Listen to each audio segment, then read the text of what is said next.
What is going on, guys? Welcome into episode 76 of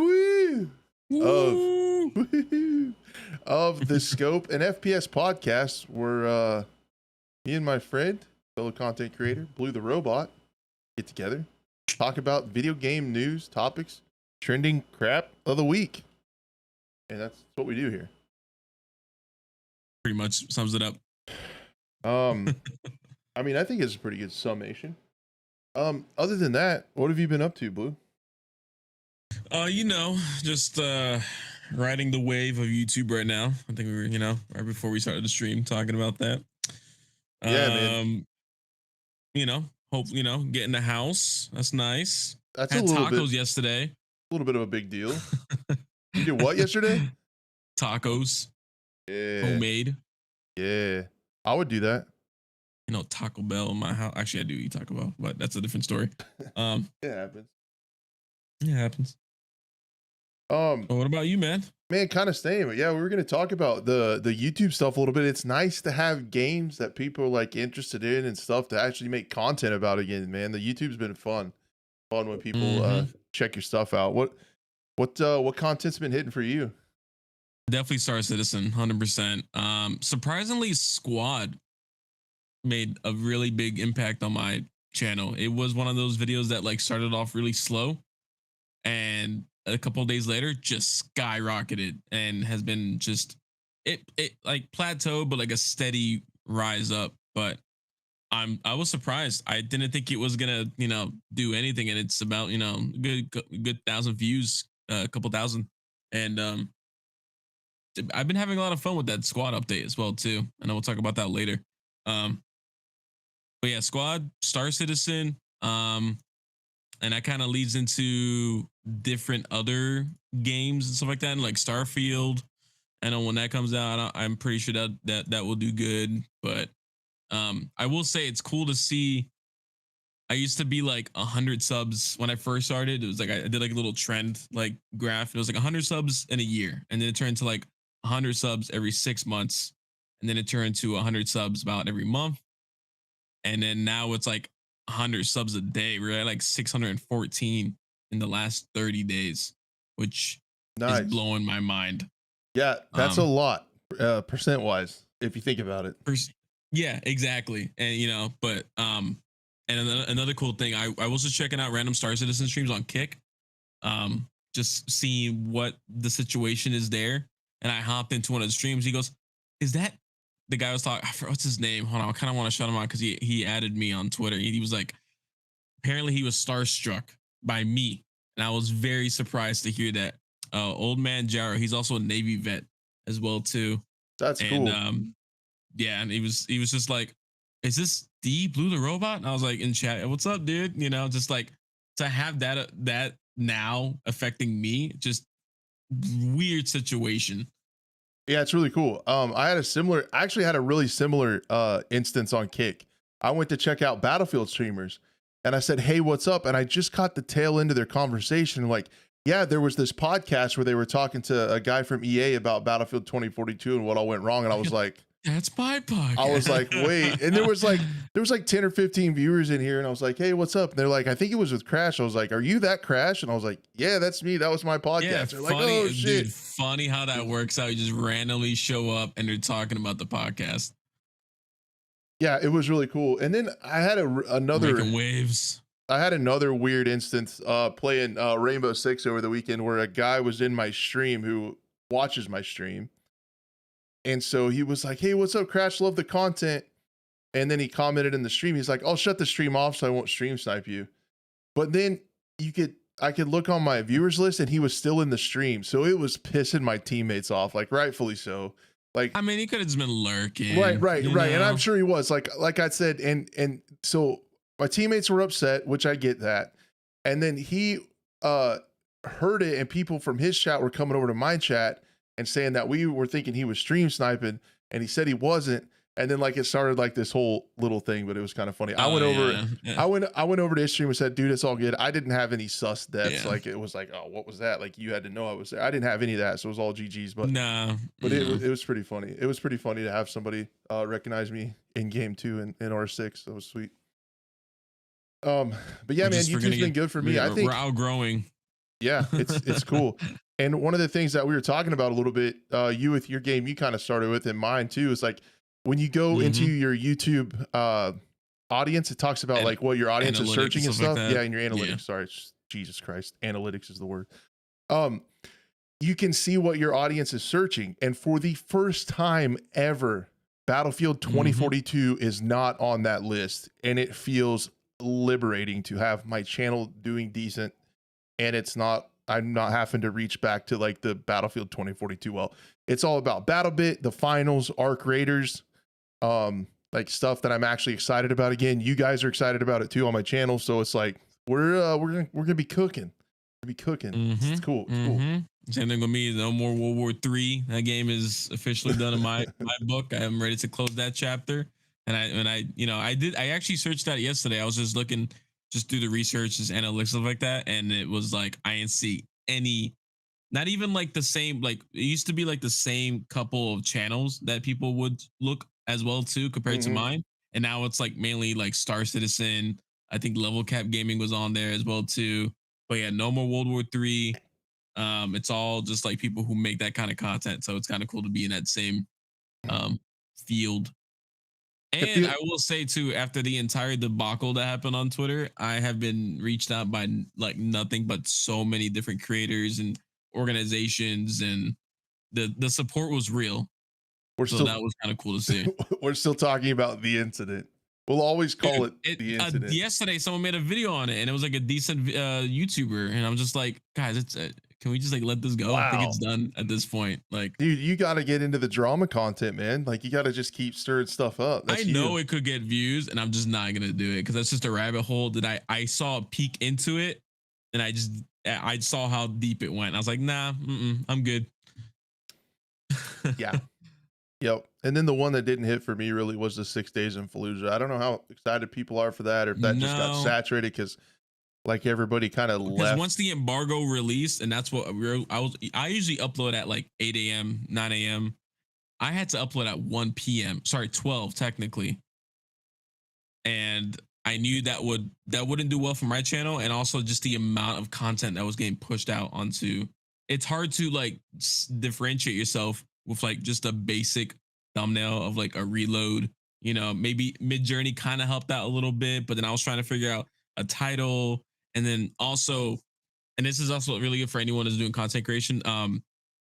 Justin Red, who is another creator, he was talking to me, and he's like, people can tell when you're not having fun, and I feel like I wasn't having fun, a genuine like reaction to 6 days in Fallujah. While like I appreciate the effort that went into the game and the stories and the Marines that were there, and like I know people that were actually there, is just for, you know, people could tell that it was like not sponsored content, but you know, it was just there to put it out for everyone else. Yeah, it was, you could tell it was like part of a media campaign, because like I got the key to and it was uploaded. And that's what I was doing when I was uploading that video. I'm like, what can I put for a title and thumbnail that all the other creators aren't going to do? And I was just like, it was tough. It was tough. It's tough. But that's also like a lesson for content creators too, man. That's like when I started doing Battlefield stuff, it's like you can kind of take the route of trying to get into the EA creator network and upload and stuff at the same time, or you can like stay true to yourself and your audience and talk about stuff whenever you want to, and always have that advantage of being able to upload as soon as you get the information. There's only one you. So yeah, that was the whole thing. That's kind of a microcosm of that. I got to see the other side of that and how videos perform when everybody uploads at the same time. But just in the spirit of good journalism, so we keep everybody on the same page, for everyone listening, watching, the incident refers to a tweet that Blue put out. He got a very negative reaction from a content creator that he reached out to collaborate with. Absolutely uncalled for, childlike in nature, and put it on Twitter and kind of called the person out and got a ton of support. So that's what we're talking about. It blew up. Like I did get doxxed. I did get doxxed. Nice. As well too. So first time getting doxxed. Yeah. Pull up, see what happens. I'm sorry, it's not gonna go the way you think. We're in Florida. I got the castle doctrine on my side. Anyways. Oh geez, yeah, you're Florida man. Yeah. Shit. Yeah, I forgot about that. You gotta watch out. I'll be in the but then I'll end up in the news and the first words will say Florida man / content creator, Florida content creator from Florida, or something like that. I don't know. It'll just be Florida will be in the news. Oh, 100%. 100%. You're going to talk about that. Yep. And then on my end, like game wise, I don't know what you've been playing. I've been a ton, dude. I've been stuck on the Siege train, dude. I'm still in it. Still Siege? I'm still in it. I got up to Plat 3. I'm sniffing Emerald. Just sweating it out on the Twitch streams, dude. I know we were talking about it. When the finals playtest was happening, I was hooked on that for a bit. Whenever I got a chance, I was very busy too with everything that was happening. But just like whenever I got a chance to play, I was playing that. I finally got more into Battlebit, and I'm loving the mechanics and the shooting in that. And we'll talk about that later. Squad, we'll talk about that later as well too. I'm itching to get back into that since they have a new playtest. But so we have a lot to talk about now because like we were in a drought. Yeah. And then after, I feel like it wasn't really like after the like Ubisoft event. It felt like it took a little bit more after that, but I don't know. Just it's been the last few weeks, and I know eating like a lot of the topics and stuff are going to kind of look the same too. From what we talked about last week with like XDefiant, Arc Raiders, and Division and all that stuff. But there's like new stuff with those games to like keep talking about. We've got some more information from them. We've had some more time to mull it over and learn about these certain things. So yeah. It's gonna be awesome with stuff to talk about. But I feel like just to put the final touches on the Rainbow Six talk, I feel like if you can find a competitive game and you can start to do well and move up the ranks in a ranked mode, that can hook you so hard. Like for me, I know a lot of people like play games for like progression and unlocking and completionism and stuff, but I'm just talking about just like raw competing in your skill against somebody else's skill, man. I get hyped for it. Like when I know I got an evening of playing Siege with the stack, and I drink my coffee. It's like, it's even like, get ready for this bombshell, Blue. It's even caused me to not drink as much whiskey because I want to stay sharp and play well. So I'm putting gameplay when you're not gaming. Yeah, I'm putting gameplay above the bourbon, and usually like when I play games is when I hit the bourbon. But I'm actually abstaining from drinking so I can play well and compete and do better. It's wild, like how addicted I am to like to getting it in Rainbow. Fun. I look forward to it. Look forward to it. I know I do have a tweet that I want to mention as well too when we get into XDefiant as well too. That I don't know if you saw. Okay. Don't let me forget it. Don't let me overlook it. I won't. One other awesome announcement before we get into it. Thank you guys so much for the audio downloads. Last week's episode got almost 80 downloads, which blows my mind that there's people that listen to us when they're doing stuff. But we appreciate you a lot. And thank you so much for downloading it, leaving reviews on iTunes and stuff. Super, super kind of you. I never thought, I kind of uploaded it as an afterthought in the beginning. I was like, well, I got the audio, I might as well just upload it. But it's actually like growing on audio platforms too, which is wild. So if you're listening to it on there, for listening to it on the lawn.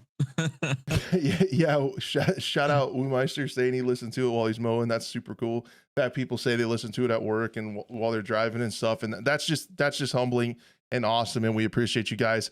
If you do want to see our beautiful faces, we are live on my YouTube channel, on Crash's YouTube channel, in the description. And then the VOD is up there if you want to check that out too. But go ahead and keep listening away. Really, really cool that you guys do that. I don't know. It just tickles me. It's badass that we have people that listen. We'll be here. We're doing it. We are actually doing it live too. We literally are. Yeah. All right, Battlebit time. Let's get into the stuff. Battlebit. Get into the meat of this thing. I'm excited for some Battlebit. So yeah, I'm just gonna put up my last gameplay video to talk about with it. Little atmosphere. We'll watch the ads. What a self plug! Oh yeah, my god, self promo. Look at this ugly dude right here. Look at that guy. Oh, selfish. I look like an idiot. But look how into the video I am, man. Do you ever watch yourself just like play games? You ever watch your own VODs? It's not good. It's not good. And then I'm like, how? Like, I don't know. I'm not a big channel. Like, how does anybody watch this shit? But anyway, I digress. Battlebit is doing incredibly well. Just on cue, I put it up on screen as the time of recording. Now, when it was at 80,000, I think it's getting up over it's getting closer to 90,000. 100,000 concurrent players is in the cards for this game potentially this weekend, in my opinion. And the video that's playing in the background is the one that I made talking about how I hope DICE is listening, because the success of this game is just a huge beacon of truth for what the Battlefield community has been crying out for the last several titles. You have all this stuff we love. You have really cool destruction. Just for instance, the other day I was playing Rush and we armed the MCOM, and then I was actually able to blow a hole in the building with C4 and then go across the street and protect the MCOM from a distance, because I was able to use destruction to make plays. Like, so it has the destruction. It's got the server browser. They added a new map, so they're already on their second new map. And I was actually able to go to the server browser. I went to the server browser and I searched for that map and I found it, and I got to jump in and play the map that I wanted to. Crazy. Yep. So they have all the modes, they have everything. The vehicle gameplay is good. Of course, some people are going to detract from the graphics, but I'm not talking about that. I'm talking about focus on the mechanics. Like, yeah. So my point with this was, and their success is really cool because, like, take the graphics out of it. I mean, you can even add to it and say, even with these unimmersive graphics, you have these mechanics that we've always wanted being incredibly successful, in spite of the graphics, even if you want to throw those in there. But it just goes to show that there is a community of people that play these types of games that really like these mechanics, and it really does give you those traditional Battlefield vibes if you can get past the graphics. Yeah, so if you mention to someone all the mechanics and the server browser and the way the game runs and plays, and that the fact that there's 254 players on the same map, runs butter, and then and it runs like butter, smooth butter, and then all of a sudden, they play and then they see the graphics, they wouldn't matter. Yeah. Yeah, I mean, and it depends on your taste, and stuff like that. It can break immersion. I get it. But if you can just look past that and just give yourself a chance That's to what feel I thought that. too.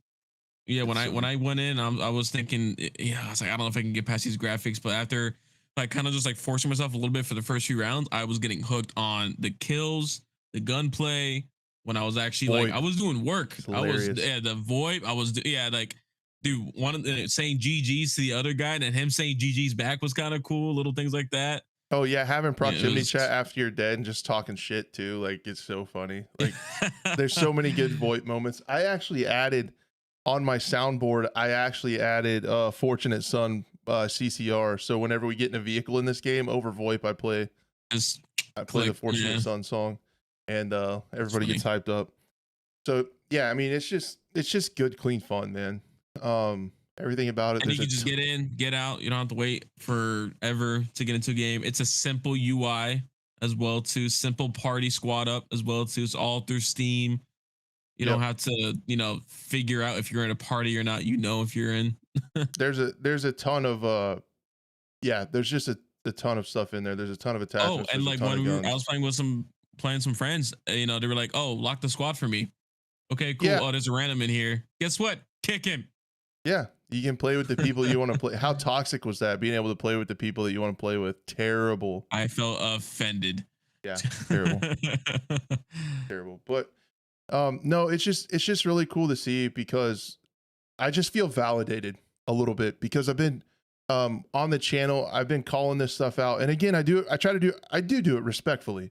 Like, I've been not happy with, and it is just my opinion, but I've been not happy with the way that Battlefield has gone with 2042 and with even some of the other titles. And I talk about that on my channel, about how we need to get these things back. We need to get these things back. But I was kind of just basing it off my opinion. But now when you have a game that has all those things that I've been asking for and wanting to come back, and a lot of the community's been wanting to come back, you see that come into a game, and that game absolutely pop off. It's like, see, like, this is what we've been saying. So it's just really validating and cool, and I'm rooting for Battlebit. I'm a little bit worried about it, honestly, being sustainable with this many players. The server cost has to be outrageous.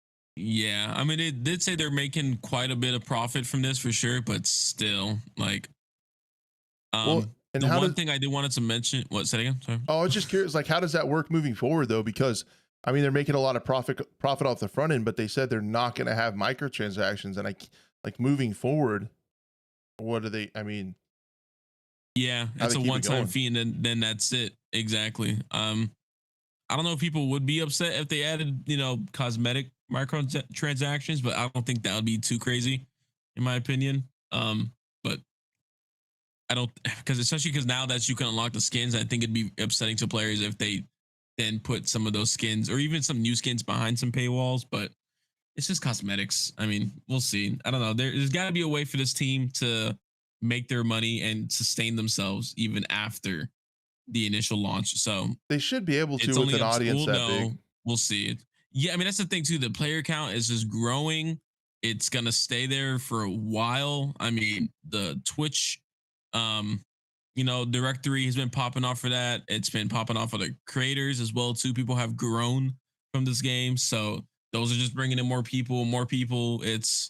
Um, it's. I don't think it's ever gonna have an influx of players. Now, what I did want to mention, and it kind of got brought up when we were watching Big Fry stream of the way Battlefield and their IP, like only Battlefield can kill itself. And it's been said for a while.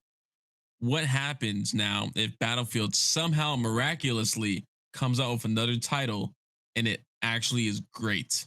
It'll be Now, fine. it's a pretty low chance. Yep, I think it'll still have a pretty good player base. It won't be 100,000 concurrent, I think, every day, but it'd still be a pretty healthy player base. I would say maybe 50 to 60,000, which is still twice as much as they originally intended. But again, this is just, you know, ideas. Who knows? Battlefield's probably dead to a lot of people anyway. So what I'm saying doesn't even matter to those people. But for me, that still likes Battlefield. I mean, this is more of just like my nostalgic glasses on. Um, I hope they somehow see what BattleBit is doing and go, oh, that's what you guys want. Oh, sorry, I know the developers have been wanting to implement some of that stuff. It's usually the publisher itself, the higher ups that don't make that or Probably. prevent those decisions from happening. Um, yeah, so it's not the devs that are evil. I feel like it's higher up, but regardless, um, you know, it's just I'm curious what will happen in the future with this game. Only time will tell, and only time will tell for both BattleBit and Battlefield. So Yeah.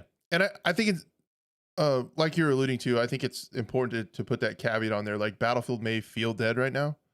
But in all honesty, this game isn't on console. So there's probably still a lot of people playing 2042 on and they console. said they weren't even looking at it. Yeah, they're not even thinking about console right now. So that's the thing. But to be fair, it's going to have a really wide PC audience because it can run on almost anything. So that's true too. You don't have to have a beastly machine to play it like you do Battlefield.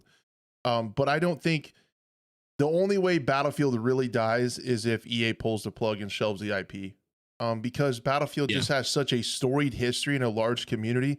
If they come out with a new Battlefield, people are gonna watch. People are gonna notice. People are at least gonna check it out and see what's up. And then if they hear that Exactly. it's good, they'll come back. So, like we can say Battlefield's dead and the next title has to hit it or it's gone. That's not true. I don't think. I think it's a big enough IP where there's a place where there's not that many AAA shooters. It's in a space that there's not much competition. So if they do a good one, people will notice. Yep, I concur. So that's my opinion on. That's just what I got to say about that. But no, man, Geez. it's cool to see. It feels good because, like I said, this is some of the shit that the community and myself have been preaching that we need, and to see it succeed, it's just like, okay, yeah, we're on the right track. Like we're on the same page. It will work. So I don't know if this will make the publishers listen more because.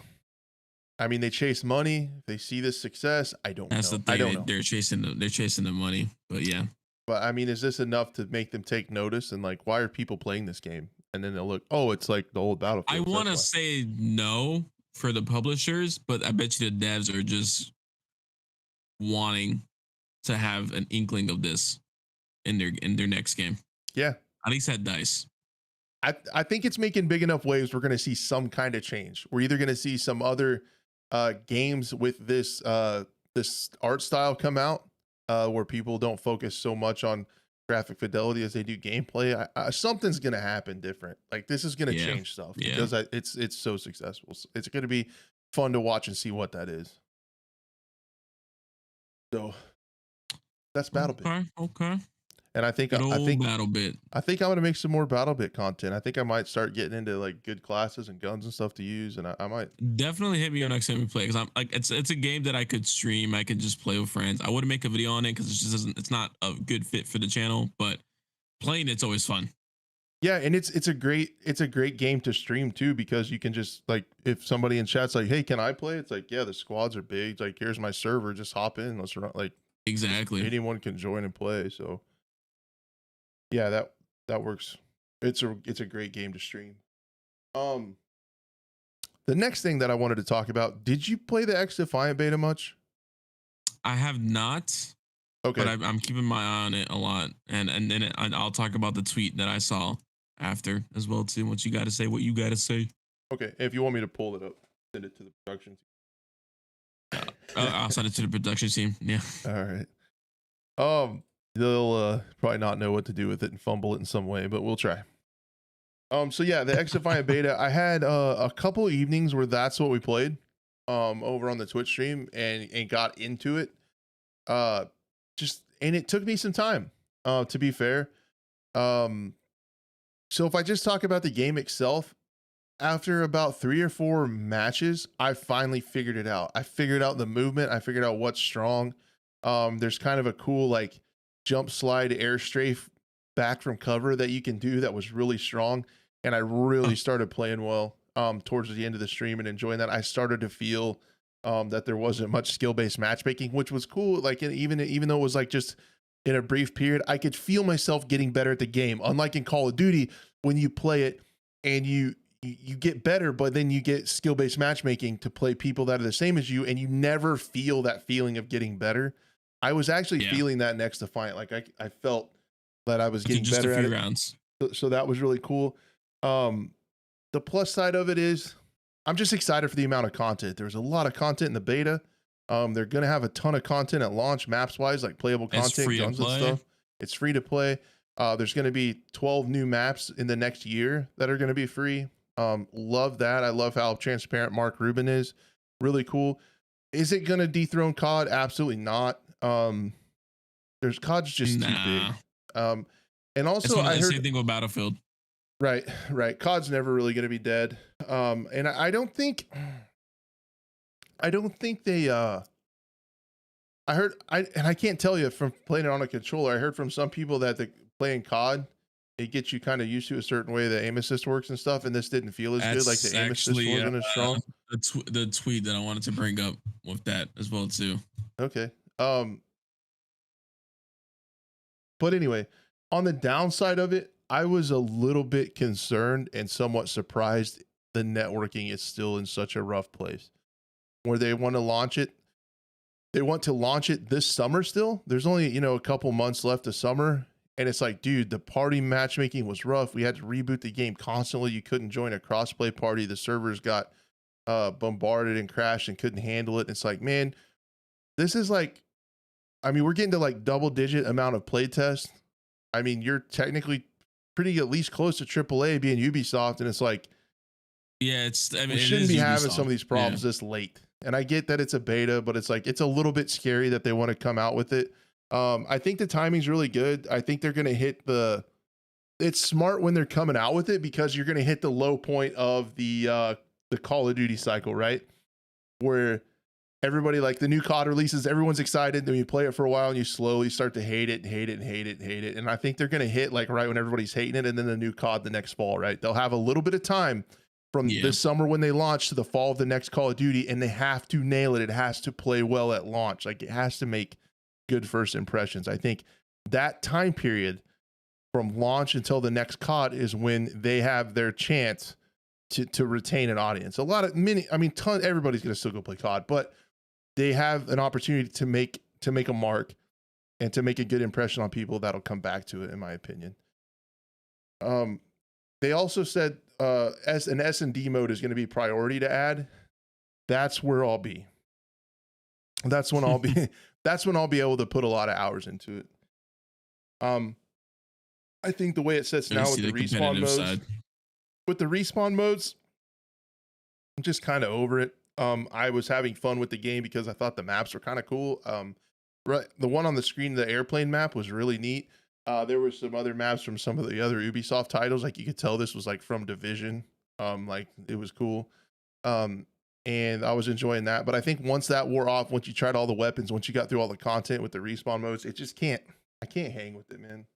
Um, so so I don't know, but if they add an S&D mode and it's ranked, I'll be there.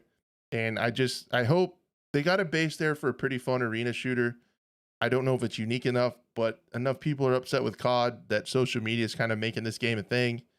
The netcode is better. If they can nail it in their little time window that they have, I think it'll have an audience that people play with it.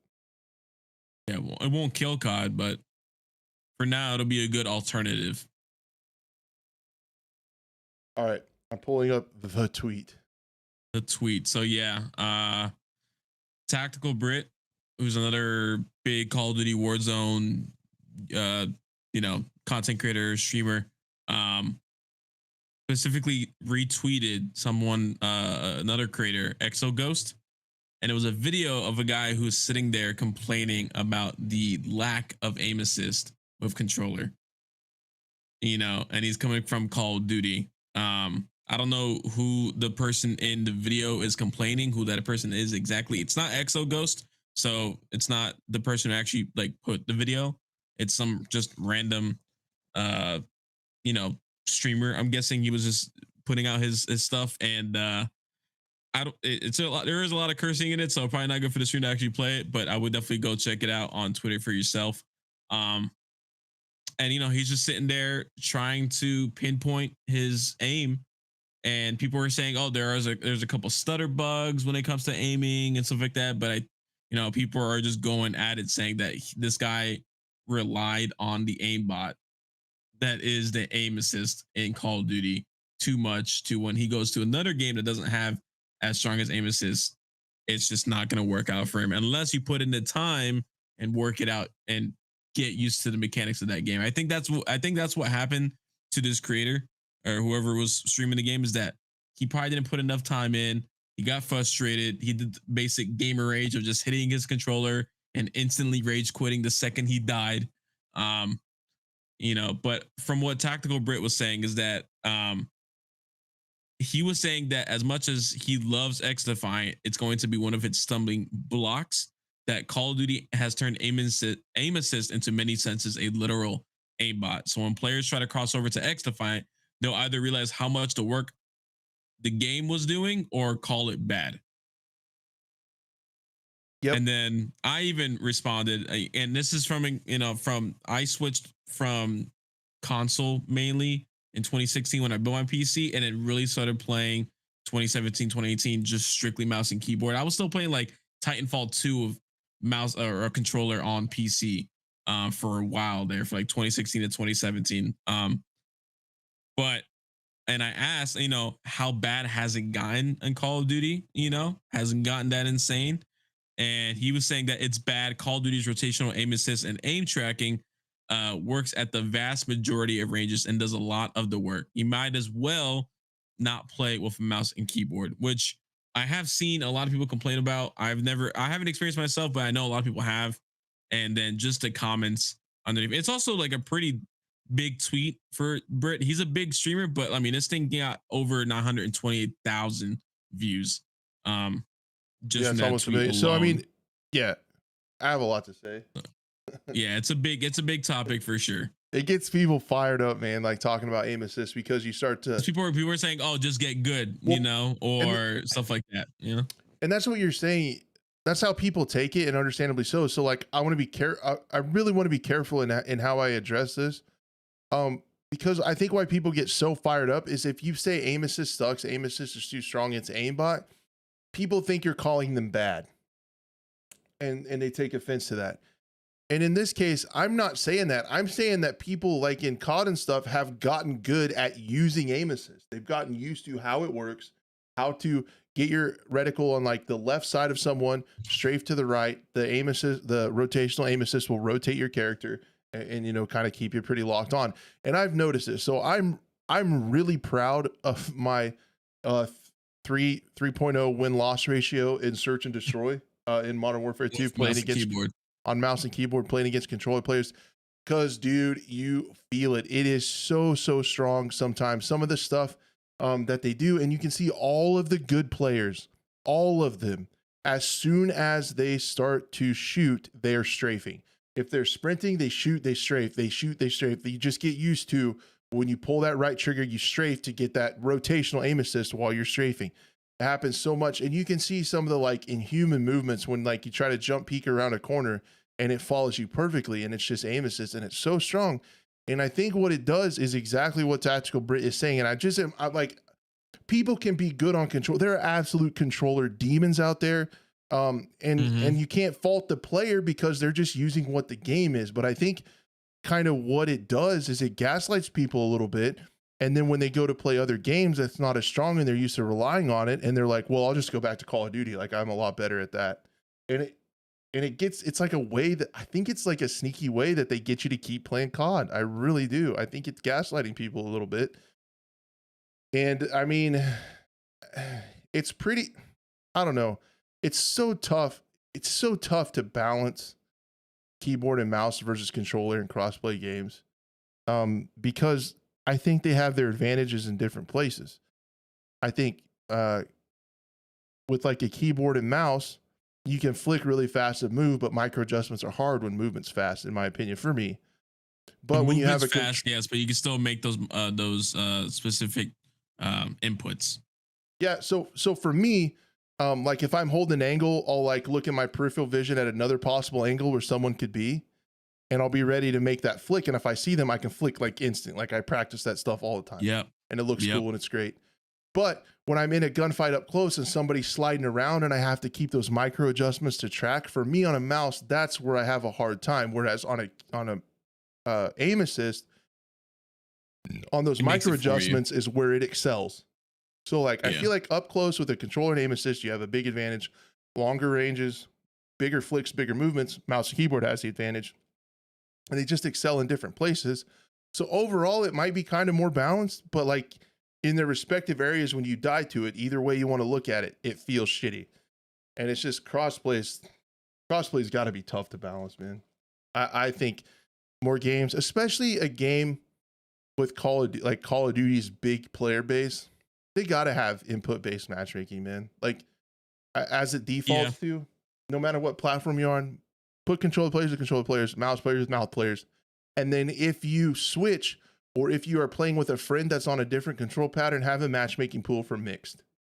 But it should default in the matchmaking. If you're a team of all mouse players, to put you with mouse players. If you're a stack of controller players, put you with other controller players. If you're in a mixed party, put you in other mixed parties with mixed people. Like, I wish it would prioritize, instead of prioritizing skill, I really wish it would prioritize input, and that would help a lot. And I think Mark Rubin did say in XDefiant that's what they were going to try to do. I think input-based matchmaking was one of the things he talked about. So that's really good news. And he said it wasn't on in these beta tests, so you wouldn't notice it there. Everybody was kind of mixed. He said right now, where they're trying to figure out crossplay, stressed servers. Yeah, and he said right now, while they're trying to test crossplay, they're just like mixing everybody together. So that's why you didn't feel it in the beta, but it is supposed to be that way. But yeah, man, I think aim assist in Call of Duty is strong, and I think it makes people hesitant to switch games, and I think it's part of the marketing juggernaut that is COD. And I just don't want people to take it that I'm saying controller players are shitty, because that's not what I'm saying. They're really good controller players. I used to be one of them. I can't believe he's saying that. That's the thing. I used to be full on controller back. Again, most of my time of controller was Battlefield 4 and below. I didn't have a PC at pretty much to play any of those FPS games. So when that's my experience with aim assist. People were saying that's like those are the last couple of games that had decent aim assist, that it was still almost a little bit reliant on skill when it came to control. Then again, crossplay wasn't really a thing back then either. So I was fighting mainly against other controller players anyways. So. Yep. But that is one way to get people really fired up. Is talk about aim assist. They get Yeah, I fired up see. about I it. can tell. Holy crap! Yeah, that tweet is still blowing up. Like I looked at it today, and it was around maybe 600,000, views, and now it's at almost a million. So Jeez. people are fired up. Yes. Yeah, they are. I was trying to look at something real quick. I've been checking to see if I've been getting into these closed betas that are coming up. No, yeah, I know that's what I've been waiting for as well, too, specifically for the next topic coming up. Yeah, you want to talk about it with me? That was a pretty, that was a good transition. I was waiting for you to, I tossed you an alley oop, but I was waiting for you to slam dunk, and you kind of just let it roll in. Yeah, but I take we still rolls. scored. We still scored 2 points. It's fine. Yeah, the roll-ins count, man. Like, fine. Don't worry about it. Yeah, they still count those, man. Still count. So the Arc Raiders, the beta is coming up really soon, and I just checked and I have not got in yet. I really hope I do. Nope. I signed up early, like right away the first time they announced it, not this most recent time. You know what? I've noticed sometimes when you sign up too early, it actually makes it worse for you. But I'm still not so sure if that's right or not. I don't know if you gotta, I don't know, test it somehow. Maybe go in the middle or towards the end. I don't know. Man, what is the right time to sign up for a closed beta? Like when do you know that you're gonna get in? I don't know. So yeah, I'm really hoping to get in Arc Raiders. Yeah. What do you want to see from this game, Blue? What in a closed beta? I wanted to see it run well. I want, especially now there's PvP involved. It needs to have good net code. I'm curious to see what the gameplay loop is like. I'm curious to see, especially coming from Embark Studios, this is a big deal for them. Especially a lot of people were upset. There was a good divide between when people found out it was no longer strictly PvE. And I'm coming from a PvP standpoint, like, hell yeah, sign me up even more now. Before I was like, oh, I'm excited. It looks like, when I first saw it, the third person like movement almost looked like Battlefront 2's movement from third person, how smooth the transitions were in running. But then they introduced an extract game mode. I was like, what? Yes, sign me up. And now I'm just like, first of all, hurry up, get me into the beta. But net code between players, the gameplay loop between PvE and PvP all on the same map. How many teams are going to be on the same map as well too? I don't know if there's any news about that. I don't think so. There was that little clip of like, oh, do I shoot the player? Do I shoot the robot? Do you get reward or experience for maybe like helping other teams? Like, what if that's a mechanic in the game? Instead of shooting the players, you shoot the robots and you work together, and all of a sudden it becomes a PvE mode. I don't know. Like, I don't know what's gonna happen. There's not enough news out for this game, but June 29th is when it closed. It's 3 days. Closed beta. Yeah, it's alpha. I got corrected in chat. Alpha. It's on me. It's bad journalism. Yeah. I just feel like everybody calls every test a beta, so I start to do that. You know what? The term alpha and beta have lost its meaning in all these years of all these early access games. I can get into that conversation, but I won't. But regardless, I still want to see, when I know people that are already signed up for it. I'm gonna also ask for their footage and stuff like that, but I'm curious to see what they think about it. And yeah, we'll just have to wait until we see more gameplay. I don't know if they're gonna also do the whole thing, like if you played the alpha, if it's gonna be like under NDA, or if it's gonna be like your name is splattered all over it, that you won't be able to show gameplay. That would see, and that kind of sucks that we can't see it. We can talk about it, we can hear about other people's experiences, but we want actually to see actual gameplay. Yeah, it's definitely closed. It's a closed beta, so I'm sure they're gonna watermark it, but it's under NDA. You're not supposed to show it, not supposed to record it.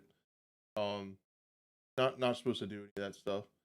So that's a bit of a bummer. I'm hoping I can find someone that got into it if I don't, but I hope I get into it and then I can just talk about it, like how it played and stuff. And then what I want to see, from it is I'm dying to see that map. From the gameplay and How stuff, it big? looks insane, dude. It looks so badass. Even in the actual gameplay footage, it looks cool. Um, Yeah, how uh, big is the map for all these players? You yeah, know? I just want to see it, man. Like see like the overall view of it, have it on my own screen to explore. I'm dying to explore this map. Like watching Rockhound Black, where he found a bunch of concept art and went around the map and found these like in pieces of footage and stuff from gameplay. It's like it just looks cool. There's so many like Yeah. biomes and things and like wetlands and deserts and just rocks and trees and vegetation. Like it It just brings looks up a cool. question too. Is it gonna expand or is it gonna be more content, new maps, new Yeah, it'll be planets? Well, interesting to how's see that gonna be too? how that goes too. So one of the very first things, like either in this test or the next test or at release, is we got to figure out what the hell we can do to make extraction game mode in game fun. Like, because a lot of it, I feel like what keeps you playing is progression. And then you get to the end of the progression and you're like, okay, well, Yeah, now what? now what do I Now do? it's So just the progression for all about the Hazard Zone in loot. And if 20, you have all the good loot, yeah. yeah, the progression for Hazard Zone was about 30 minutes in Battlefield 2042. And for an example, it's like you got to go get data drives. It's like, okay, why? Well, so you can get money and you can go get more data drives. Why do I want to? What for? To get data drives, and it's just like you're losing me, guys.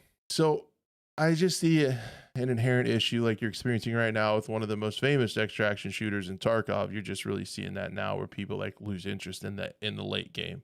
Everybody gets so Yeah. excited for the wipe, and we get to like start from scratch and progress, get the challenges done, and all that stuff, but with the beta test, I hope I hear something that gets me excited for the end game, that keeps it moving and keeps it going.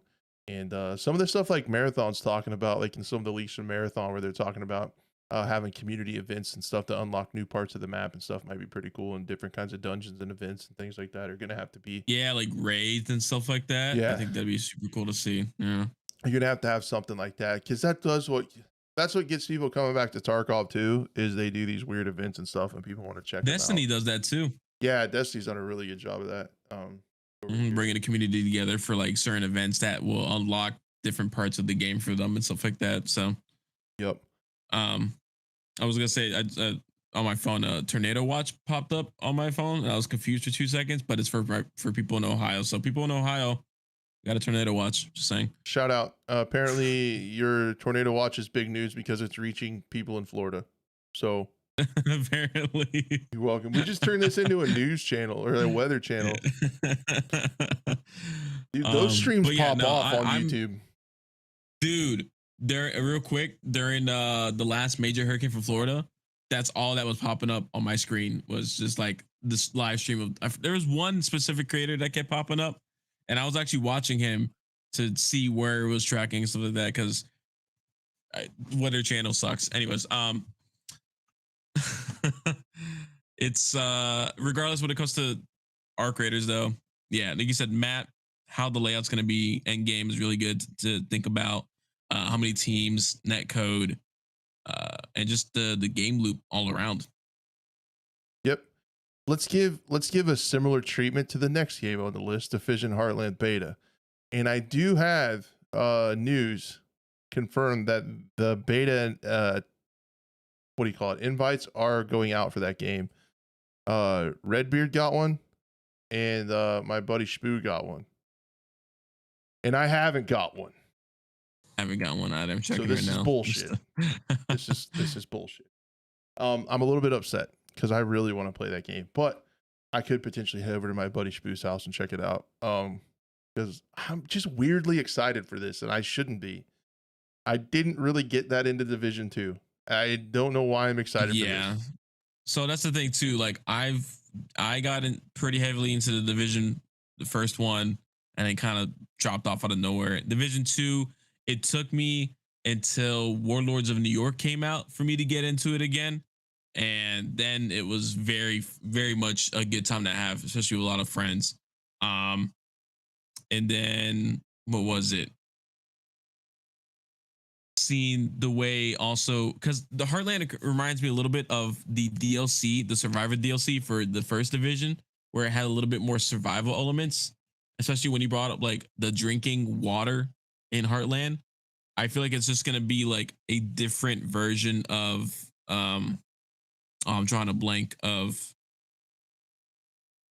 the mode Dark Zone. There you go. It's gonna be like a different variation of Dark Zone with an extract element, and it's just Dark Zone all the time, 24/7 in Heartland. That's what I think is in my head, Just and when that's what it's it night. looks like as well too. I feel like that's just at night because they talked about because Oh, that's true. They did say at night is when the PvP happens, but then during the day is when PvE it happens. kind of felt like that. They kind of when they talked about it in this devlog we're showing, I felt like they talked about during the day you kind of progress and you go out on missions to recover loot and resources and stuff like that. And then they said at night is when what is it, Silver Creek becomes dangerous. And that's when you can find rogue agents and get into more PvP and combat and stuff. So it's like dangerous to go out at night. So I think the overall town kind of turns into a dark zone at night. I feel like. Yeah.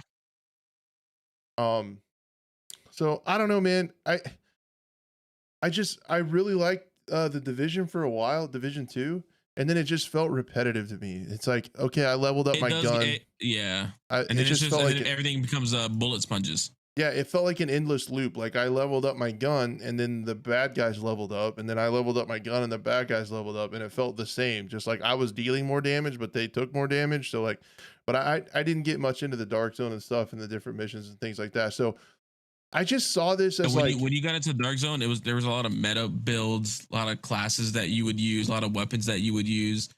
People would farm the bosses in that game to get that specific weapon, and that would be like the meta gun for a couple months. And recently, too, Division 2 had the entire game go down for a while. People couldn't even log in for the longest time. So like, you have Ubisoft with XDefiant, you have Ubisoft with the Division 2 still getting content, and now you're gonna have Heartland.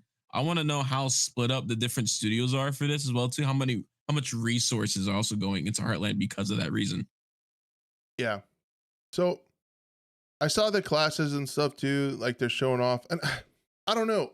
I think the one thing that makes me more excited than I should be is when it might have been on this podcast when we were talking about how extraction shooters were like kind of taking over and starting to be the thing like BRs used to be, like everything's turned into an extraction shooter.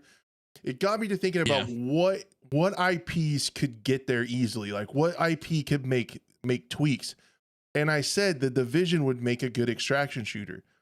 And then they came out and did it, and now I'm like all in on this thing because I thought of it. Like I thought it would be like it could be tweaked a little bit to be If like it wasn't for you, this game wouldn't be out. I mean, we know Ubisoft listens to the podcast. They're here every week. They heard that idea and they're like, hey, that Crash guy, he's got that shit figured out. Let's give that a go. That sounds perfect. Let's do it. And so, yeah, I don't know. I mean, I do. I feel like I signed up for the beta, but I'm not so sure where I signed up for the beta. I signed up. Where? I signed up. I think it was through like another link. Yep. It's on their website. It's on the Ubisoft website. Okay. Okay. So I did do it. Okay. Yep. So that's where you sign up for it. Yeah. But I think if they can do something like, I love the vibe and the feel of the Division, and also with it being in the Midwest, right? Like I'm in Kansas, so you're excited for that. The flyover states get a little shine, baby. Yeah, so we get like I think that's pretty cool. Technically they get a shine because they're getting fucked up, but it's all good. The way it is, we can handle it. But yeah, like I don't know, like the base of operations, seeing other people in there, and like I don't know, the Division's always had like a cool vibe to me. The storyline seems neat, and if they can keep it fresh, like if they can keep that progression fresh with the extraction mode, and kind of like what DMZ did with giving you like an extraction mode, but that's approachable. Right, it's not like super crazy hardcore like a lot of the extraction shooters. I think Division Heartland could be really fun. Like if I could just really see that, like, because the thing about Division 2 that got kind of boring for me was like the rigidity of it. Like you go, like this is where you have to go do this mission. Okay, it's gonna be kill a bunch of bad guys, kill another couple bad guys, and then grab the box and come back to the base. But if like in an extraction mode, it's like you have a time, you have a place you have to get to extract. And then you can do like DMZ does, where other missions pop up on the way and things can happen and change, and you can kind of change your objectives and be fluid. And I think it could solve a lot of the problems that I had, with Division 2. So that's why I think I got excited. So I don't know. I don't know. Maybe I'm being dumb. I mean, I'm just excited regardless. I mean, I'll check it out. It's gonna be free to play too, so microtransactions will be weird to see what they do.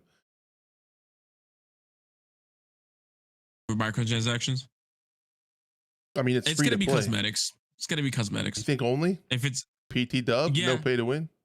no, I don't think so. I mean, well, they did also release certain weapon skins and weapons in the division as well too. That sometimes that you would get a little bit of a buff, but it wasn't crazy. So if anything, because it was a gun that you couldn't upgrade or change. It was just a set blueprint, pretty much. So it might be good for some people, might not be for others. So Gotcha. All right then. okay, I just double checked. I am already registered for the playtest, so I haven't gotten anything yet. This is bullshit. Ubisoft, fix it. I wanted to double check. I was like, let me see. I am. Damn it. Okay.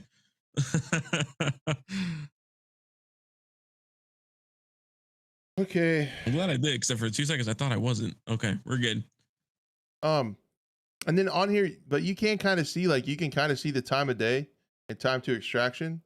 You can see like a time of day slider, which is pretty cool. Like having that day night cycle like that'll be neat, and have to do with. I'm curious if you can stay out long enough to see that cycle. I don't know, but there's also like a green. What is it? Green. There's also like a gas, like a toxic gas thing that you can go into too, and you have like a limited time you can go in there too. Is this also, does this take place in the same like time frame as the division? I think so. Right? I would assume so. When Yeah. you know when the pandemic happened. Whoa, we're not that kind of podcast, Blue. Okay. It's a video game pandemic, all right? Yeah. We're not gonna get into that today, but By bioterrorists, the government. I mean, bioterrorists. Sorry, what's going on? it's in the game. Next time. Talking about the game. The game, guys. Come on. But no, I think it does, yeah. And they said, because they said this is a mutation of the virus, so it's talking about like the same thing. Yeah, I will say too, because I'm also just a big fan of immersion, and like in chat, you know, saying that the Division 1 seemed better than the Division 2 as in terms of atmosphere. I will say when the Division 2 came up with the Warlords of New York DLC and you were back in New York, it looked amazing. So I really hope they put that level of like immersion into the game, like seeing like you know, like when you're walking through New York, you could just randomly hop into someone's apartment and pick up little like loots or lore pickups and stuff like that, echoes and stuff like that. I'm curious if they're gonna add that into this game as well too, like a story behind the Midwest. You know, someone's farm got messed up, and all of a sudden you got to see what happened. You can see what happened to that farm. You can see what happened to that house. You can see what happened to the town. I'm a big fan of lore myself, so that's just kind of another thing I want to see. But just the main like hub too, where all the is it going to be like the Division as well too, where you go in and you see all the other players walking around in like the safe zones and stuff like that, and then you know, you're gonna have all your customization there, weapons, gear, and stuff like that. I'm not a fan of gear score, and I think that's also a really negative factor in my opinion. I feel like if I have an M4 and someone else has an M4, we should both have the same stats, but that's not gonna be the case. True. Yeah, that's kind of an MMO thing. Yeah, and that's just the way the game, you know, is. You pick up a rare M4 or a unrare M4, which I mean, I guess kind of makes sense if the M4 is a little bit broken, I guess, but yeah. Well, I should have something to talk about next week, because I want to see some gameplay. I'll at least be able to talk to some people that have played it. So I might just have to watch Redbeard stream it for me or something like that. At this point, they're still sending it out. We'll have to figure something out. Hopefully, fingers crossed that we get into this mother lover. All right, next thing. This is all Blue show. SCP-5K and squad. Yeah. I kind of put them together just because I was running out of room on the overlay. That's on the production team. They do the best they can. This is a low budget program. Okay, we do the best we can with what we have, and here we are. So what's up with Nice. SCP-5K? So SCP-5K, for people who don't know, was originally called SCP Pandemic, but they went and got the not the rights, but the permission to use the name SCP-5000, which was because the entire S for anyone doesn't know the SCP universe, it everything about it is entirely fan made. So the wiki page, all the SCPs from number 1 to number 1999, 900, whatever there is. There's so many SCPs, and they're all made by players or people. And SCP-5K takes a couple of those and puts it into this tactical horror FPS. And while they focused a little bit more on the tactical side, now they're switching gears to the more horror side and adding new monsters, new lore, new mechanics to the game. And the second big update called This Is Why Part 2, and it's still an alpha as well too, just released, and a bunch of new things were added in. And then I know I got some hands on. It was me, Tactic Gamer, Gibbs, and Custer Plays. We all played. It's 4-person co-op for the main story mode, which is called Area 12, and then there's another game mode called Raid, which isn't an extraction. It's a different story, which I think apparently in the future there will be a PvP aspect to it, but don't quote me on that. And that's up to 8 people. And a couple of the, I guess I'm just going through the patch notes, the more notable updates. They added one called SCP-1262, which is this weird plant thing that shoots barbed spikes at you that I got shot in the face by. And it's crazy to see. They also added a whole new section of the area. It's like a whole, like, they call it the Ford Education Center, but it's like movie theaters and like screens everywhere. And it's an anomaly that hops from screen to screen, and you can hear it. It goes just like hopping from screen to screen. And if you stare at the screen too long, you'll just see your depth of field starts narrowing down, and then it starts glitching out, and then your head pops. So, yeah, it's pretty scary now. It's a lot more scary. They updated all the new weapons. The weapons in the game are by far some of the greatest weapon animations in any game. They brought in the Insurgency Sandstorm modder for the ISMC mod for all the weapon animation. They brought him from the mod team into the actual the development team. So that's kind of cool to see someone who was just working on a mod for a different game is now part of an actual team. That's pretty cool. So they upgraded all that. They updated a lot of the movement mechanics in the game as well too.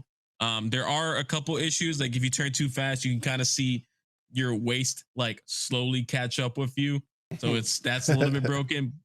But from third person, like looking at someone else, it looks very good. There's like momentum of the guy running. He's kind of running forward.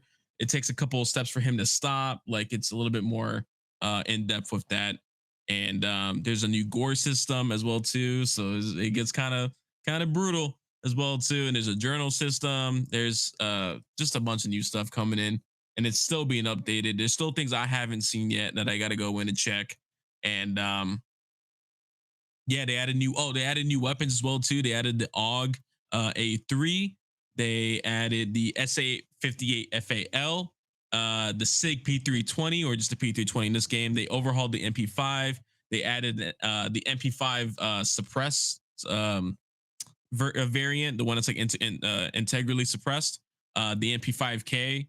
They overhauled the M1911, the Mossberg 590, the Benelli. They added make sure there was 7 rounds instead of 4. Added a new sight.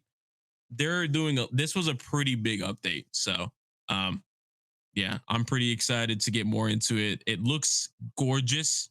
I mean, the game itself, like you go in, the dark is dark, the light is light. It's coming in. They basically added a bunch of canted sights to all the rifles. It's a very tactical game, but it's cool that they even said we're a horror game first with tactical elements.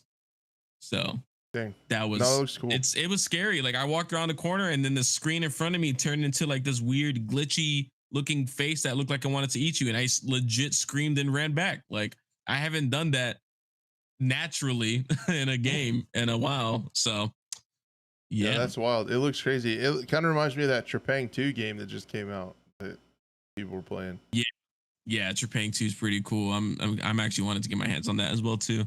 I'd like to try that out. That feels like a story game. Like it feels like a horror movie, right? Like it feels like really immersive in that fact. Over a multiplayer. For Trepang? Either one, like where you're after these like anomalies and stuff. It feels like, I don't know if you ever. I don't watch very many horror movies, but I saw Cabin in the Woods. Like so, like spoiler alert. It's like where they stored all these anomalies. Like so that's the thing too. The story behind this SCP-5K is like the SCP Foundation, who controls like all the anomalies, just said fuck it and like let's release them. That's kind of like the story behind it. So that's like the Trepang too, right? I don't know what Trepang's storyline is. I just saw explosion and guts and gore. That's all I saw. So I feel like in Trepang too, from what I could tell from it, it's like you're one of the anomalies though. You're like a super human super soldier, and then they let everything out, but then they're trying to contain you, and you have to fight all the guards and stuff. But then you also run into like the anomalies that were released too, and you have to fight all them too. So like you fight soldiers at first, and then like, but you're a super soldier. You're like one of the things that was in captivity. That's pretty cool. That release. So it looks pretty cool too. I want to check that out. Maybe have some, a little bit more like info to react on with that game. Yeah. This one I would definitely check out as well too. I think for right now, the current price on Steam is $20. So not bad now for the amount of content that you're getting. I couldn't really recommend it before, but I feel like I can recommend it a little bit more now. So yeah, nice. That's it for SP5K. And so I guess moving on to Squad, which is another game I never thought I would come back to. I always thought I was done with Squad for a while. All of a sudden, they decided to go, hey, let's just overhaul the entire infantry experience. So they had a playtest a couple days ago that people gave their feedback to, and I will actually, now that I'm thinking about it, I hope the production team has something about that. But if not, yeah, I'll pull something. We'll use Karma's video or Moy Dog as well too. But what was it? Yeah, basically, I haven't felt this way about Squad in a long time for me to actually be wanting to come back to it. It seems like the overhaul, the fact that they're actually listening to feedback is a big deal as well too, because I know they got a lot of hate after they brought in the monetization with the emojis and stuff like that, and people thought, oh, Squad's becoming more arcadey, it's turning into a casual shooter, this and that, and then they go out and say, okay, let's go back to our roots and make it a lot more harder to be a solo player. You need to now, it almost forces you to work with your squad if you don't want to get shot and get suppressed and be able to actually, you can't run and gun like you used to. And then with the update that came out before with the first play test, it was pretty divided between some of the players. You either hated it or you loved it. And by that, I mean the recoil specifically, they tried to incorporate a bit more sway into the weapon to slow down the firefights. And while it worked too much where you could barely shoot. So your guy would be, you're supposed to be a U.S. Army soldier. You're supposed to be a Russian soldier. You're supposed to be a Marine. And people are going to say, oh, well, you try running, 12 miles straight with 30 pounds on your back. And it's like, first of all, done that. Second of all, I can still aim an M16 or an M4 and not have it bounce everywhere, even on fully automatic. So that was just me. Hi, kid. No, cat's just staring at me. Kitty on set. Yeah. But regardless, it was interesting because again, people got divided. And when I tried it out for myself, I was like, oh, I'm actually getting kind of hooked again. So what they did was they revamped the mechanics of shooting, movement, stamina, weapon animations as well too. And all of that together has really changed the way the game plays. So I'm also really excited to see how it affects the mods in this game as well too. There's a lot of mods that are associated with Squad that are pretty big. One of them is Galactic Contention, which is a Star Wars mod. Another one is a Starship Troopers mod, which is now a full-fledged game. So a lot of cool things have come out from Squad. and to see them incorporate this infantry combat overhaul update seems to be the right move, especially after they got, their asses handed to them on social media after they released the emojis. Like, people were just not having that. So they also introduced a bunch of new weapons for the Russian airborne faction as well. They put in an AS Val, which is one of my all-time favorite weapons in any game whatsoever. Because it just looks cool. It's an integrally suppressed I think it's like 9x 39, I think. Yeah. 39 or 21, yeah. Something like that. But regardless, yeah, it's the fact that that's in the game, and they also the picture-in-picture scopes. It looks crazy. Fixed it in this playtest. Yeah, the picture-in-picture scope looks amazing now. Like, it's super detailed. It makes sense. And now they added a mechanic where, because they wanted to add their version of point shooting, but it wasn't really in the first playtest. So now when you're running and you instantly, if you're not ADSing and if you try to ADS, your character will point shoot for a little bit and then slowly go up to actually looking down your red dot or your scope, depending on what scope you have. So man, it looks really hard to aim with. It's definitely a learning curve. It looks cool, but I think it would drive me nuts, haven't played man. For a while.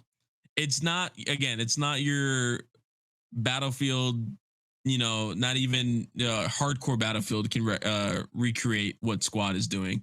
Squad is now probably one of the most immersive, even more immersive than Arma, in my opinion, because Arma just has like that Arma-ness to it. And if anyone's ever played Arma, you'll know what I'm talking about. It's like, yeah, you get to these cool like combined arms missions, but it still feels like Arma. Whereas Squad is now like a little bit more smoother. The suppression is going to be insane. The particle effects are amazing.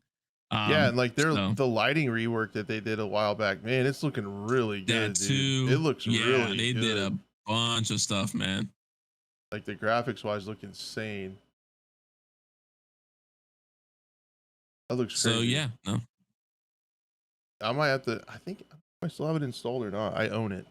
I played it. I might have to get into it just to see. And the public playtest is for everyone to play too. You don't have to sign up for anything. It's just you just install the public. If I just double check, make sure when you load up Squad, you just also in Squad public testing, and you'll be able to play the new infantry overhaul update. I don't know exactly when it's gonna come to the live version. I think they're still just getting feedback in general, but yeah, that's kind of the whole point. So, dang, yeah. A lot of good stuff for indie. A lot of good stuff for AAA. Yeah, there's a massive amount of stuff going on. There was something else I was going to talk about, but I forgot. So that happens regularly. I know. I could talk about Star Citizen, but really not much. Starfield, though, I know. Oh yeah, like I said, I looked at the count. Yeah, I looked at the countdown timer. It was 71 days.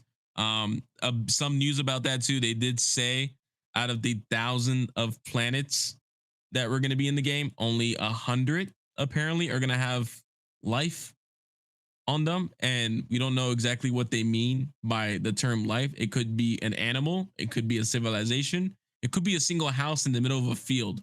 True. We don't know yet, So man, I get some weird Bethesda vibes from all the stuff we heard this last week. Exactly. And people were like, oh, they were holding up Starfield.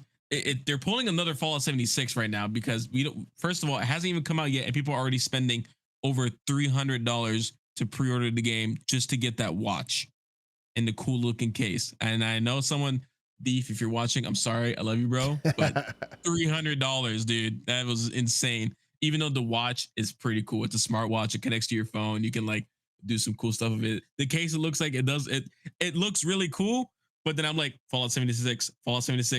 Think about the bag that they tried to release to people, and it was just this crappy polyester, cheap bag that came with like a crappy power helmet, I remember that now. So exactly. So it's like people tend to forget.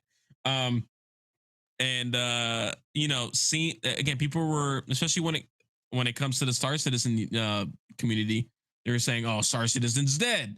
And then they see Star Wars Outlaw that came out as well too, and that gameplay, which isn't even releasing till They say sometime in 2024. So we don't know if it's spring, summer, December, holiday times. We don't know exactly when Star Wars Outlaws is coming out. But when it comes to Starfield, we don't know if the game's gonna run. And people are and what pisses me off, we know what really grinds my gears. What? That people hold modders up to the highest standard. They think mods are gonna save the game, but I'm not sure about that. It's not on them. It's not on them to save the game, and it shouldn't be. It shouldn't be on the modders. It should be. You should hold the developer accountable. The developer, the publisher, hold them accountable. And people say, oh, because there's no co-op, modders will make co-op. Oh, if it doesn't run well, modders will make it run well. Oh, if you can't turn off your HUD, modders will do that. Like, you guys, I think people are relying too much on the modders for this game. Then, just why can't we just hopefully, expect a good release day one? Which, again, it is Starfield. It's a single player game. It doesn't have to rely on multiplayer servers, but it's also capped, and people have also mixed opinions on this on console, even on the Xbox Series X, which can run 4K 60 FPS easily with other games. On multiplayer, mind you, for a single player game, it's only capped at 30 FPS, which they say was a creative choice. It wasn't even a hardware choice. They said it was a creative choice, which completely blows my mind, and I don't understand why they did it. They showcased a bunch of sandwiches together and like, look at the physics. Like, okay, cool. I still want 60 FPS. Yep. If I wanted a cinematic movie experience, the reality is 24 FPS. Right. All that movies are filmed not at even 24 what FPS. movies are. 30's nothing. 30's Exactly. like what internet videos are. Like 30's not. It's not artistic anything, because movies are 24. So I don't know, man. It feels fishy. It feels fishy. And now you got Todd Howard already saying this is his last Bethesda title, and this makes you wonder, is he leaving because he's tired, or is he leaving because he doesn't want to get the flack from this game? Yep. When I don't know, man. Initial release Feels weird, but we get to find out in 71 days. So, gonna figure it out. I requested a code or a countdown specifically. Did you request a key for it, or are you gonna buy it? I think I'm just gonna buy it. I haven't requested a key. I think I wouldn't even get it, to be honest. But yeah, 71 days. I put 4 all my hours, and then of course 7 minutes. We want to count that. So they tweeted out that to request a key from Starfield, and I was like, why not? So I put my information in there, and my Twitch and my YouTube were eligible. I didn't see the link, to be honest. Starfield, the game, tweeted it a little while back, so you can make a profile on there. Curious if I can still get. I might as well try. Your YouTube would for sure be good to go. Your Twitch might too. I bet it would. Maybe. But I that doesn't guarantee you'll get one. That just means you're able to request one. So I mean, it's like, why not? Yeah. But I'll apply for a code. Oh, I see. Coming September 6th. Yeah. Oh, 3 days after my birthday as well too. So that's kind of cool. So boom. I'll have birthday money. That's right. Open up a card and look. Oh money. Yeah. Starfield. Oh, deluxe edition. Starfield. Yeah. Alexa, yeah.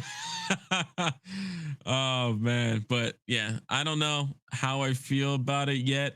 The thing is, too, people were so divided that they're saying, no, it's gonna kill Star Citizen, no, it's gonna kill this game, it's gonna kill that game. Why can't we just enjoy it if it does come out and it's great? Because it's the internet, Blue. You have to pick decisions, or you have to pick teams, and you have to root for them like it's your favorite sports team your whole life. It's the same with politics. It's the same with any kind of social issue. It's the same with a game. You have to have an extreme opinion, and then you defend it till the death. That's what you gotta do. Same thing with your consoles. If your team Xbox, team PlayStation. That's right. You're in media, pal. You just gotta go. You gotta pick one and go. Oh man. But yeah, no, that's my take on that. Cool. No, I'm looking forward to it. I really want to play it too, just to see like if they can pull that stuff off and how it plays. At least here on PC, we're gonna have more than 30 FPS. Maybe. So. I don't know, man. Like with that Jedi Survivors game or whatever, PC was running worse than consoles. So like I'm a little. That's true too. Yeah, that's the thing. We don't like they say we'll have more than 30 FPS, but if it even run, properly.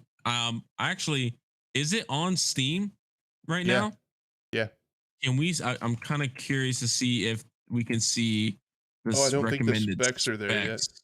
No, not yet. Oh, Maybe they are. we got him. We got him.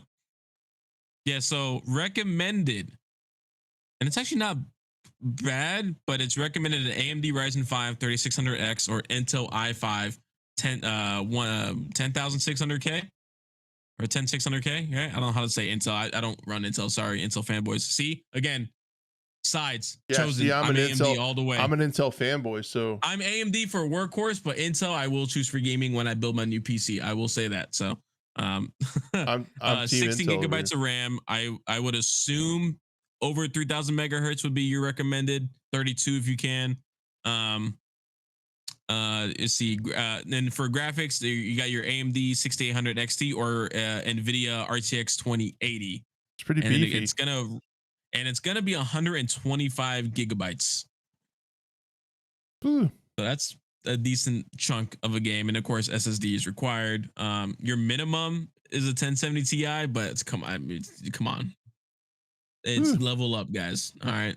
Whoa, Fallout 4 is $7 right now on Steam. And just to kind of put in, as well too, Fallout 76 for a multiplayer open world game that they held to the highest regard. I mean, it came out a couple years ago, but that was recommended a NVIDIA GTX 970. So that's a big jump to Dude, think how much content like is going into Starfield. I feel like the recommended specs of the machines you have to run these games is way higher, but they don't look better. Like they look the same graphics wise for the last like 5 years. But even then, like it's like, I mean, well, Fallout 76 came out in 2020, so 3 years ago, and you jumped from, again, this is Fallout, Starfield are two completely different like franchises, and who knows what technology they put into Starfield, but you went from having a minimum or recommended from 8 gigabytes to RAM to 16, 80 gigabytes for Fallout 76 to now 125 for a single player game. So I don't know, man. I don't know how to feel about it. I'm a little bit worried, but I'm also looking forward to see either a train wreck or a amazing game. So either way, I can still make content on it. True. Just one of them I can make content more, but you know, it is what it is. Exactly. Cool, man. No, I think that's a show. We'll kind of have a countdown to Starfield and keep up to date on it, because I think it's just a big game. And they're shooting in it, right? Like there's guns. Like there's guns. Yeah, there's definitely guns. Yeah, you know. You could build your ship and stuff. Giant Jeff Bezos penis-shaped rocket is what I'm gonna build. I don't know if you could build your ship. See, I don't see, like there's like even more news that's coming out, like, oh, now you can explore the planet, but you can't do in atmosphere flying. You gotta just like, I think it's just gonna be cutscenes everywhere. Oh, to just go there, like you just load into the planet. I think so. I don't know. Like I know, like from the ground to space, it's its own cutscene, and it's vice versa. But when you're on the planet of wherever the thousands that you are, and if you wanted to go to a specific location, like I don't know if it's gonna be like when you land, if it's gonna be like a certain play area, if it's just gonna be the entire map, you could just walk around the entire planet. Like there, not enough information has come out yet.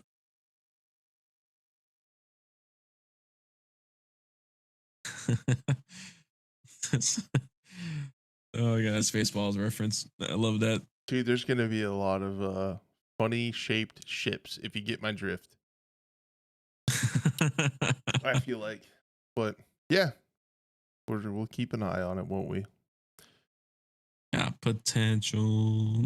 It's got potential. We'll keep an eye on it, just like we were saying in gotta make that into a shirt or something, man. Like, yeah, how many times we've said it. If we ever do the scope merch, the shirt will 100% say on it, it's got potential, and we'll keep an eye on it. That's like, and it's like people are gonna be like, "Are you talking about the person wearing the shirt?" Take it as you wish. Take it as you wish. I think since Fry's here, you gotta get into a big debate with Starfield versus Star Citizen with yourselves and I'm not even gonna get into that. I'm telling you, dude, you're able to play both games, okay? You gotta I'm learn, gonna just say that Blue. right now. You gotta learn. I'm not Blue. choosing a side. I'm not choosing a side. I've done that before, and it kind of actually worked out for my channel apparently. But anyways, you can choose. You look. Star Citizen, regardless, is a game that's gonna be. It's been here for 10 years. It's gonna be here for another 10 years. All right, my great grandkids are gonna love Star Citizen. That's the running joke. The beta. Know?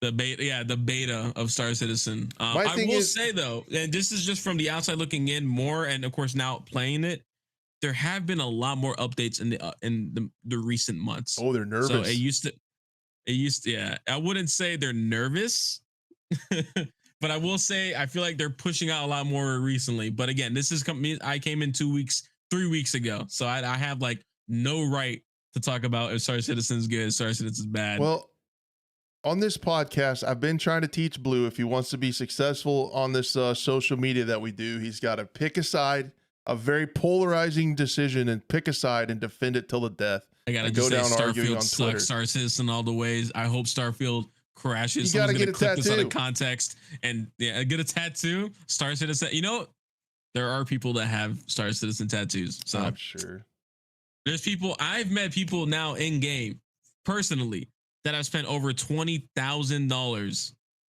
in Star Citizen. Dude, you know what I'm about complaining about a $300 pack for Starfield. We got people out here spending $20,000 on video games, and I'm about to go after this podcast pick up a washing machine from Facebook Marketplace because my washer died. And I don't. Dude, the people that I've talked to are like, oh, it was like, I think one of them was like, he was a program engineer or something like that. You know, they're like making like 6 figures, and they're out here like building full simulator seats and spending 20 grand and just hoping that this game comes out at a decent time. Like, and it's not even like a full video game yet, man. It's fucking crazy. Dude, and yet for some reason, I'm still playing it and I'm hooked. I don't know why, even past the low frames and the bugs and the issues. For some reason, when the game works, it's amazing. But when it doesn't, it's frustrating. But that's like every other game that I've played as well in the past, 4 years now? You know, it's when the game works.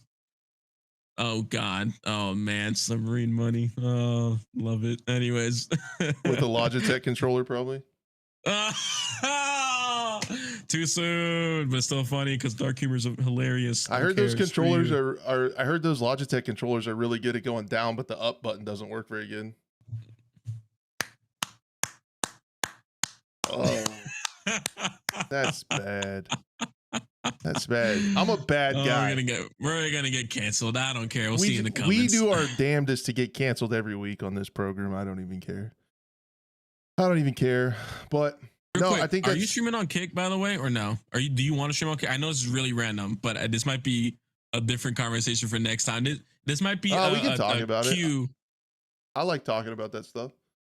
Yeah, because I just wanted to say, Streamlabs they're exploring their options, but there's been a lot of drama recently around that. Yeah, there's been a lot of weird shit around like Kick and Twitch, and for me, like at the end of the day, I think it's like stream where your audience is. I feel like 100%. I feel like a creator of my size. Right now for me, even though like with like stuff going on in my personal life, that 95-5 split would be amazing. But just right now, I have to be real with myself and say that it's not about money for me yet. I'm still about building. That's the thing too. People, an audience. The most people that are complaining are people that don't make any, or not even in a tax bracket for content creation or streaming in general. Yeah. Like people are like, oh, 95.5. Yeah, 95.5 for what? $5 that you made? I'm sorry to tell you the harsh truth, but you streamed to 5 people and you're complaining about money making. That's not what you should be complaining about. You should be working on your content and growing your audience and your community. Yeah. So for right now, for me, I'm the most focused on growing my audience, getting more eyes. And as of now, I've been growing lately on Twitch. I've had a lot of people come by, like since that raid, a lot of people came back. Just been having a lot of people show up on Twitch. So I think the thought of moving and trying to move people over to Kick sounds so fucking exhausting, dude. As long as it's taking me to get the little bit of traction I have on Twitch, that sounds so exhausting. At the end of the day, like for me, I've pissed Blue off. Apparently he is livid, he's lost it, and he's left. Okay, he's coming back. But anyway, for me, like it's just stream, like the whole thing about gambling. If you don't like gambling, just don't fucking gamble. Like you can still stream on Kick. Like who cares? Like that doesn't mean like that's a lot of people were, saying recently that, because well, what's crazy though, because there was an interview with the Kick CEO, and they brought up, first of all, Dr. Disrespect. They brought him up if he was getting signed on. I think Dr. Disrespect said it was like 50 million for his, if he would accept 50 million. And they said that they're in talks with his team. They also said that they tried to reach out to Pokemon, and Pokemon did come fucking just demolished Kick, and she was trying to like live on her high horse, of her morals and stuff. So she said, "Why would I morals and stuff like that? Yeah, why would I give away my morals for money?" Yeah, exactly. And it's that's not about that. It's like I hate to break it to you, sweetheart, but what Amazon does, like how they are with their employees and how they stomp out unions and punish employees for things about like unionizing and fighting for their own rights and stuff. Like your conscience isn't clean if that's how you're going to look at shit. You have to stay in your lane and have your own values and morals, because no matter what you do, like fall down. You can go down a rabbit hole forever. The clothes you wear, the cell phone you use, the tires that are on your car, like where your car is made, like all that shit is made in like shitty ways by shitty corporations. She's like texting it on her iPhone. She's using high-tech camera work. Yeah, she's texting on her iPhone where they have nets under the windows to catch the people that try to fucking off themselves.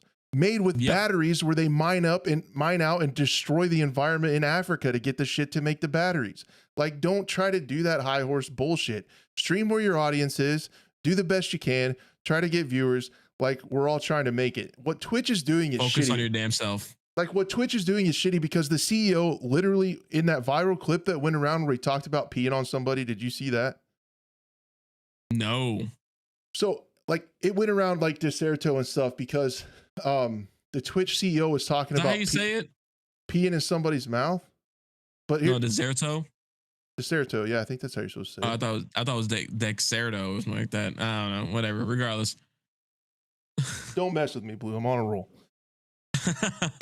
But people were like laughing at it because he was like saying weird shit. But let me try to frame this for you guys. Someone asked him as a metaphor. It was a terribly like disgusting metaphor too. They asked him like, what is did you just Yo, I just got 10 bones from Fry. Dude, thank you so much for the dono, man. Thank you. Oh, that's sweet. Super kind. I don't see it anywhere. It's on the screen. Oh, I see it. There it is. Thanks, Fry. Thanks, Fry. So what they did is they asked him, how would you get somebody to let you pee in their mouth? And he said, that's not what you would do. He said, what you would do. What the fuck? What you would do is you would say, so he would ask somebody to pee in their mouth. They would say no. And then what the Twitch CEO said, so they would say no if you asked to pee in their mouth. And then you'd ask if they could pee on their leg. And then they would say, yes, thank you for just peeing on my leg. That is literally the blueprint for what they're doing at Twitch. They brought back so they made all these sweeping changes that initially got everybody mad with the logo 3%, the sponsored content, the stuff like that. But they put the multi-streaming thing into TOS. So they did all this shit.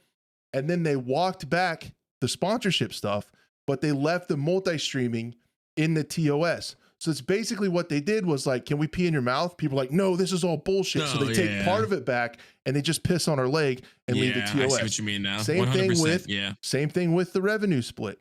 They take away the 70-30 for everybody. Everybody gets mad. No, you can't pee in our mouth. Okay, well, we'll bring back just a tiny bit, way less 70-30 than we had before. Oh, okay. And we'll pee on your leg. Yeah. So like, he actually, like, that's actually what he just gave the blueprint for it. They do a bunch of shitty stuff. They walk back part of it and still leave like half of the shitty stuff. that they did. So streaming on Twitch has been really frustrating. So I just kind of said the hell with it because That's what I said too. That's why I'm coming back on Twitch. Because like I can't, if I choose a side, people are gonna be mad at me regardless. And at this point, I don't give a fuck. I'm gonna stream where I feel more comfortable with. I liked the Streamlabs integration.